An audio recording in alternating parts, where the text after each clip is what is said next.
کیسے ہیں دوستو؟ حق تعالیٰ کو عجز پسند ہے۔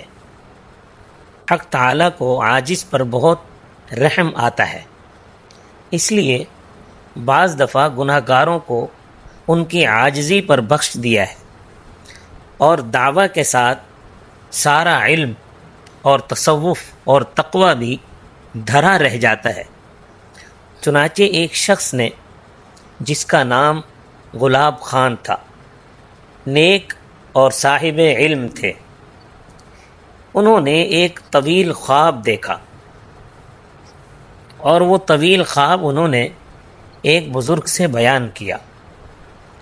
انہوں نے یہ دیکھا کہ میدان قیامت قائم ہے اور حق تعالی ایک ایک کا حساب لے رہے ہیں، اور یہ حساب مختلف کتابوں کے امتحان کے رنگ میں ہے، اور عرش پر حق تعالی کی تجلی ہے۔ عرش کے ایک گوشے میں حضور اقدس صلی اللہ علیہ وسلم بھی تشریف فرما ہے۔ وہ گلاب خان صاحب کہتے ہیں کہ میں بہت ڈرا ہوا ہوں کہ میرا بھی حساب ہوگا۔ اتنے میں کسی شخص کا امتحان ہوا اور اس پر بہت خفگی ہوئی، اور ایسی غضبناک آواز میں خفگی محسوس ہوئی کہ بجلی کی کڑک کی کوئی حقیقت نہیں۔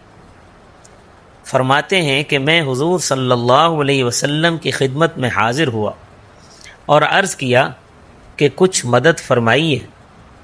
ارشاد ہوا کہ خفگی کے وقت میں کیا کروں؟ جب میں نے دوبارہ عرض کیا تو ارشاد فرمایا، تم یہ کہہ دینا کہ میں پڑھا ہوا نہیں ہوں۔ چنانچہ گلاب خان صاحب کو پکارا گیا کہ جلالین میں ایک کتاب کا نام ہے، غالباً امتحان دو۔ گلاب خان صاحب نے فرماتے ہیں کہ میں نے ڈرتے ڈرتے عرض کیا کہ میں پڑھا ہوا نہیں ہوں۔ اس پر تبسم فرمایا اور ارشاد ہوا کہ اچھا، ایک دن قید جو اوروں کی سزا سے بہت خفیف تھی، اور اس سزا کے بعد بہت جلد نجات بھی دیکھی۔ تو یہ عاجز آدمی کے ساتھ معاملہ تھا۔ اب دعوے کا حال سنیے۔ حضرت بایزید بسطامی رحمۃ اللہ علیہ کا قصہ ہے کہ ان کو کسی نے وفات کے بعد خواب میں دیکھا۔ پوچھا، آپ کے ساتھ کیا معاملہ ہوا؟ فرمایا کہ مجھ سے سوال ہوا تھا کہ ہمارے واسطے کیا لائے۔ میں نے پوچھا کہ اور اعمال تو میرے ناقص ہیں، ان کا کیا نام لوں؟ البتہ میں مسلمان ہوں، الحمدللہ توحید میری کامل ہے، اس کو پیش کر دوں۔ چنانچہ بایزید بسطامی کہتے ہیں میں نے عرض کیا کہ توحید لایا ہوں۔ اللہ تبارک و تعالی کی طرف سے کہا گیا، وہ دودھ والی رات بھی یاد نہیں رہی۔ یہ ایک واقعہ کی طرف اشارہ تھا کہ ایک رات حضرت بایزید بسطامی رحمۃ اللہ علیہ نے دودھ پیا تھا، اس کے بعد پیٹ میں درد ہو گیا تو آپ کے منہ سے نکل گیا کہ دودھ پینے سے پیٹ میں درد ہو گیا۔ اس پر مواخذہ ہو گیا، پکڑ ہو گئی کہ تم نے درد کو دودھ کی طرف منسوب کیا۔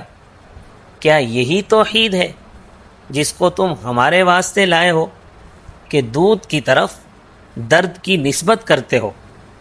حضرت بایزید یہ سن کر گھبرا گئے اور عرض کیا، الہی میرے پاس تو کچھ بھی نہیں۔ ارشاد ہوا کہ راہ پر آ گئے تو جاؤ، اب ہم تم کو ایسے عمل سے بخشتے ہیں جس پر تمہارا گمان بھی نہ تھا کہ اس سے بخشش ہو جائے گی۔ وہ یہ کہ تم نے ایک رات بلی کے بچے کو سردی میں اکڑتے ہوئے دیکھا تھا، تو تم کو اس پر رحم آیا اور اپنے لحاف میں لا کر سلا لیا۔ اس بچے نے دعا کی کہ اے اللہ، اس شخص کو بھی ایسے ہی راحت دیجیے جیسے اس نے مجھے راحت دی۔ جاؤ آج ہم تم کو اس بلی کے بچے کی دعا سے بخشتے ہیں۔ سارا تصوف گاؤ خرد ہو گیا، سارے مراقبے اور مجاہدے رکھے رہ گئے، ایک بلی کے بچے کی سفارش سے بخشے گئے۔ اسباب میں فی نفسی ہی کچھ تاثیر نہیں، یہ تو محض علامات و اشارات ہیں، مؤثر حقیقت میں حق تعالی ہیں۔ اگرچہ آثار کی نسبت اسباب کی طرف کر دینا شرعاً جائز ہے، مگر کاملین سے بعض مباحات پر بھی مواخذہ ہوتا ہے، کیونکہ ان کی نظر حقیقت پر ہوتی ہے۔ پھر وہ اسناد مجازی کا استعمال کس لیے کرتے ہیں کہ ان کو ہمیشہ اسناد حقیقی کا لحاظ کرنا چاہیے۔